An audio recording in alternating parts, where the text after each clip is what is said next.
नमस्कार दोस्तों, स्वागत है आप सभी का हमारे और आपके YouTube चैनल लैब पर।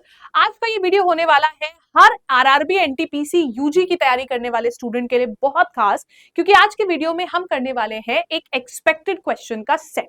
ये क्वेश्चंस आपके आरआरबी एनटीपीसी 2026 के ही मई में हुए पेपर्स पर बेस्ड है, जो कि आपके जून में आने वाले पेपर्स के लिए काफी इंपॉर्टेंट साबित हो सकता है। So let's quickly get started.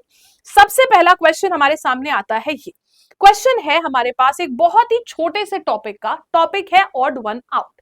Odd one out वो भी लेटर्स में निकालने के लिए आपको एक बात का बहुत ध्यान रखना चाहिए कि आपको प्लेस वैल्यूज याद हो। अब अगर मैं इस क्वेश्चन की बात करूं, प्लेस वैल्यूज एंड ऑपोजिट्स के बिना आप ये क्वेश्चन नहीं कर पाएंगे। जैसे कि इस सवाल में क्या बोला जा रहा है, फर्स्ट एंड सेकेंड लेटर अगर मैं देखूं या सेकेंड एंड थर्ड लेटर देखूं, आपकी मर्जी। मैं हमेशा प्रेफर करती हूं कि लास्ट से देखा जाए। तो Z होता है 26, D होता है 4 प्लस 4, 7 से 12 प्लस 5, 10 से 14 प्लस 4 और 21 से 25 भी प्लस 4। सिर्फ ऑप्शन नंबर बी में मैंने प्लस 5 किया, इसीलिए ऑप्शन नंबर बी हो गया हमारे क्वेश्चन का सही आंसर। नेक्स्ट पे आते हैं। अगला क्वेश्चन, बहुत सारे स्टूडेंट्स ये गलती करते हैं कि एनटीपीसी के एग्जाम के लिए वो डायरेक्शन को, सिटिंग अरेंजमेंट को, पजल को छोड़ के चले जाते हैं। क्यों भाई? इतना डिफिकल्ट नहीं होता है, आपको उसको छोड़ के बिल्कुल नहीं जाना है। क्वेश्चन हमारे पास अच्छा सवाल है डायरेक्शन का। आपसे कहा जाता है कि परी एक पॉइंट ए से शुरू करती है और 12 किलोमीटर जाती है साउथ की तरफ। मान लो मैंने कह दिया ये है पॉइंट ए और वो 12 किलोमीटर गई साउथ की तरफ, फिर वो लेफ्ट मुड़ी। ऑलवेज रिमेंबर, राइट मुड़े डायरेक्शन में तो क्लॉकवाइज, लेफ्ट मुड़े तो एंटी क्लॉकवाइज। लेफ्ट मुड़ी और 10 किलोमीटर गई, फिर वो राइट मुड़ी और 5 किलोमीटर गई, फिर वो राइट मुड़ी और 7 किलोमीटर गई। बराबरी में नहीं पहुंची, ऊपर 10 था नीचे 7 है, ठीक है। 7 किलोमीटर गई, फिर वो राइट मुड़ के 17 किलोमीटर गई। 17 किलोमीटर समझो बेटा, 5 ये कवर किया, 12 ये कवर करके बराबरी में पहुंच गई, 17 किलोमीटर ट्रेवल करके और पॉइंट पी पे रुक गई। अब पूछा जा रहा है मिनिमम डिस्टेंस क्या है, in which direction must she drive to reach A again. कम से कम कितना दूर चले? तो बहुत आसान था। आपने देखा ये है 17, ठीक है, और ये भी 12 5 मिलके 17 हो गया। यानी कि अब वो इतना अगर ऊपर 10 है और नीचे 7 ट्रैवल कर चुकी है तो बचा हुआ 3 ही तो बचा है, सिर्फ 3 किलोमीटर ही तो बचा है। 3 किलोमीटर वो ट्रैवल करेगी वेस्ट की तरफ और वो वापस ए पे पहुंच जाएगी। Option number C is the right answer. बस याद रखना है, जब कभी भी राइट मुड़ने बोले तो क्लॉकवाइज, लेफ्ट मुड़ने बोले तो एंटी क्लॉकवाइज, ठीक है। आपसे क्वेश्चंस हो जाएंगे। नेक्स्ट क्वेश्चन आता है हमारे पास सिटिंग अरेंजमेंट का। बहुत सारे लोग सिटिंग अरेंजमेंट के क्वेश्चन को स्किप करके चले जाते हैं और एग्जाम में कभी नहीं करके आते हैं। और तो और कई टीचर्स तो यूट्यूब पर उठाते भी नहीं है, बट स्टिल मैंने सोचा आप लोगों को करना सिखाऊं। अब देखिए 6 लोग हैं, CDEFGH, 2 2 4 और 2 6। 6 लोग थे, CDEFG और T सर्कुलर टेबल पे बैठे थे। Counting to the right of C, only 2 person sit between C and D. अगर सी के राइट से देखो तो सी और डी के बीच में केवल 2 लोग बैठे थे। लो आ गए, राइट लेफ्ट दोनों से ही आएंगे। केवल एक इंसान बैठा था ई और जी के बीच में, नहीं पता। G sits immediate left of D. अब जो हमें नहीं पता उसको थोड़ी देर के लिए पॉज कर देंगे। जी लेफ्ट में बैठा है डी के लेफ्ट, यानी कि इस तरफ बैठा है जी। अब ई और जी के बीच में अगर 2 लोग हैं, अगर इधर से बनाऊंगी तो भी ई यहां आएगा, इधर से बनाऊंगी तो भी ई यहां आएगा, ठीक है। टी ई का पड़ोसी नहीं है, अगर टी ई के बगल में नहीं आ रहा है टी यहां आ जाएगा। सी डी ई एफ बचा था, एफ आ गया यहां पे। अब पूछ रहा है टी के सेकंड राइट में कौन है। टी का पहला राइट ये और दूसरा राइट में आ गया डी। टी के दूसरे राइट में कौन हो गया? डी। तो यहां पे हमारा आंसर हो जाएगा option number A D. A D is the correct answer, ठीक है। नेक्स्ट क्वेश्चन पे आते हैं। अगला सवाल है हमारे पास नंबर सीरीज का।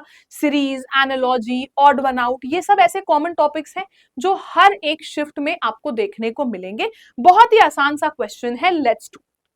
सीरीज धीरे धीरे करके बढ़ रही है, कितना कितना बढ़ी? 53 से 69 गई, कितना जोड़ा गया है? 16। फिर आगे बढ़ी, यहाँ पे आ गया 8, 18, फिर यहाँ पे 20। अब सवाल बहुत आसानी से समझ में आने लगा, 22। इवन नंबर्स ऐड कर रहे हैं, 16, 18, 20, 22। अगली बार जोड़ेंगे 24। जब 24 जोड़ेंगे, 9 4 13, दो दो चार और एक 5 और 153। ऑप्शन नंबर बी 153 होगा क्वेश्चन का सही आंसर, 153। एक नहीं, दूसरा सवाल आपका फिर से नंबर सीरीज का। नंबर सीरीज के कम से कम 3 से 4 सवाल आपको एग्जाम में देखने को मिल सकते हैं। अब ये सवाल पहले वाले से थोड़ा सा ज्यादा डिफरेंट है। 89 से 94 सिंपल था, मैंने 5 ऐड किया, फिर आगे बढ़ा मैंने 8 ऐड किया, फिर आगे जैसे ये बढ़ा मैंने 11 ऐड किया, ठीक है, और फिर आगे बढ़े तो मैंने 14 ऐड किया। अब 5 8 11 14, बेटा यहाँ पे फर्स्ट स्टेप में कोई लॉजिक नहीं मिला तो हम सेकेंड स्टेप पे आएंगे। 5 में 3 जोड़ा तो 8, 8 में 3 जोड़ा 11, 11 में 3 जोड़ा 14, 14 में 3 जोड़ेंगे तो 17, और जब 127 में मैंने 17 जोड़ा तो यूनिट डिजिट में 4 मिला, यूनिट डिजिट में 4 ऑप्शन नंबर बी में था। Option number B is the right answer. इसे हम कहते हैं डबल डिफरेंस सीरीज, जहां पे एक बार में आंसर ना आए, एक बार लॉजिक निकालने पे आपका आंसर ना आए तो हम दूसरे लॉजिक पे जाते हैं, दूसरे स्टेप पे जाते हैं, तब आंसर निकालते हैं। करेक्ट। चलिए नेक्स्ट पे आते हैं। ये हमारे पास एक सीरीज है। अब ये सीरीज आपके रेलवे के पेपर की फेवरेट सीरीज है। कहता है कितने ऐसे नंबर हैं इमीडिएटली प्रेसीडेड बाय अ सिंबल, जिनसे ठीक पहले एक सिंबल आता है and followed by a symbol, इनके ठीक बाद में भी एक सिंबल आता है। नंबर से पहले और बाद दोनों में सिंबल आना चाहिए। आइए ढूंढते हैं। नंबर से पहले और बाद सिंबल मिल गया मुझे, नंबर से पहले तो है बाद में नहीं, नंबर से पहले और बाद दोनों में मिल गया, नंबर से पहले है बाद में नहीं, यहाँ नंबर किसी भी नंबर से पहले नहीं है, और यहाँ पे भी नंबर से पहले है लेकिन बाद में नहीं। मुझे कितने पेयर ऐसे मिले?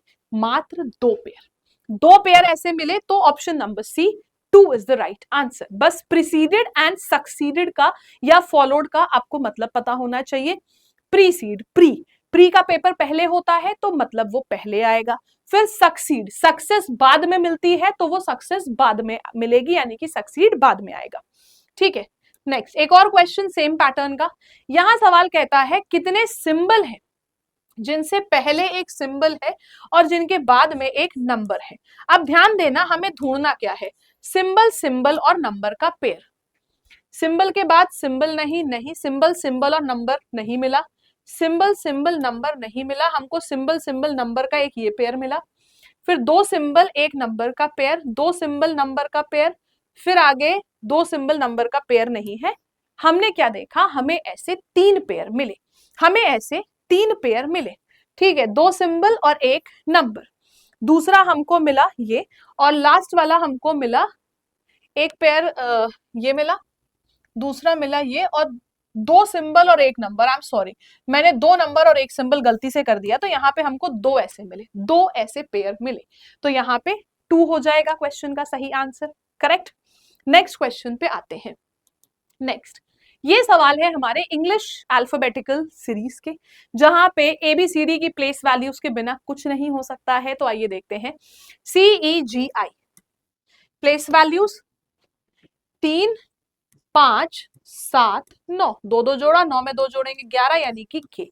आंसर के से शुरू होगा। देखो एक ही तो ऑप्शन था जो के से शुरू था, option number C. Option elimination करोगे तो जल्दी आंसर आएगा। कई लोग क्या करते हैं, पूरा निकाल लेंगे फिर ऑप्शन को देखेंगे।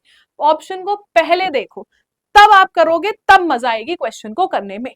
ठीक है, नेक्स्ट पे आते हैं। अगला क्या कहता है हमसे? अगला कहता है, ये है नंबर अरेंजमेंट का सवाल। सवाल है हमारे पास एक बहुत ही बड़ा नंबर है 51394628 कहता है यदि इसको असेंडिंग ऑर्डर में लगा दे, यानी कि 1 2 3 4 5 6 7 8 9, लो असेंडिंग ऑर्डर में लगा दिया। जो नया नंबर बना है second digit from the left, left से सेकेंड, और third from the right, right से थर्ड, इनका सम कितना होगा? 7 और 2 को जोड़ के कितना आता है? 9। Option number D 9 is the correct answer. Option number D 9 will be the correct answer. ठीक है, 9 हो जाएगा सवाल का सही जवाब। अगले क्वेश्चन पे आते हैं। है नंबर सीरीज का एक और सवाल। आप ही के एग्जाम में एक ही शिफ्ट में 4 से 5 सवाल पूछे गए थे नंबर सीरीज के, तो मैं क्या करूं? देखो 72 से 145, आपको क्या बताया था? नंबर अगर बहुत तेजी से बढ़ेगा तो हमेशा मल्टीप्लाई का लॉजिक लगता है, धीरे धीरे बढ़ेगा तो प्लस। खैर यहाँ पे नंबर सीरीज का लॉजिक क्वेश्चन नहीं था, देखने में ये सीरीज लग रहा है लेकिन है ये हमारा सेट बेस्ड क्वेश्चन। एक सेट है 72 145, दूसरा सेट है 83 और 167। तो यहाँ पे 72 से 145 कैसे आए हैं? 72 से 145 छोटे से बड़े नंबर तक आने के लिए मल्टीप्लाई का लॉजिक सबसे पहला इस्तेमाल करेंगे, दुगना करेंगे 144, एक जोड़ देंगे 145। सिमिलरली 83 का डबल किया 166, एक जोड़ दिया 167। ठीक है, तो सेम लॉजिक हमें ढूंढना था ऑप्शन के साथ। देखो 35 का दुगना 70, एक जोड़ने पे 71 आता। 46 का दुगना 92, एक जोड़ने पे 93 आ गया। Option number B is the correct answer.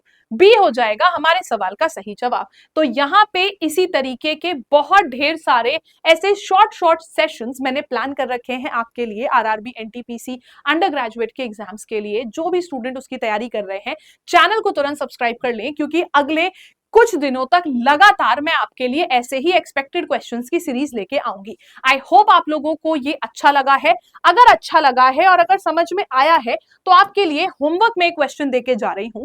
ये है आपका होमवर्क का क्वेश्चन, जिसको आज आप सॉल्व करिएगा एंड कमेंट में मुझे इसका आंसर बताइएगा, ताकि मुझे भी तो पता चल सके कितने ऐसे स्टूडेंट्स हैं जो सच में एग्जाम के लिए रेडी है। Will see you guys once again in the next video. नए हो चैनल पर तो सब्सक्राइब करना बिल्कुल मत भूलना, क्योंकि अभी तो हम रिवीजन करा रहे हैं, फिर हम मैराथन कराएंगे, फिर हम एनालिसिस कराएंगे और फिर हम एक्सपेक्टेड क्वेश्चंस कराएंगे। तो ऐसा ना हो कि वीडियो मिस हो जाए, चैनल मिस हो जाए, इसीलिए तुरंत सब्सक्राइब कर लीजिए। मुलाकात करेंगे अगले वीडियो में, तब तक के लिए bye bye everyone, take care, Jai Hind, जय भारत।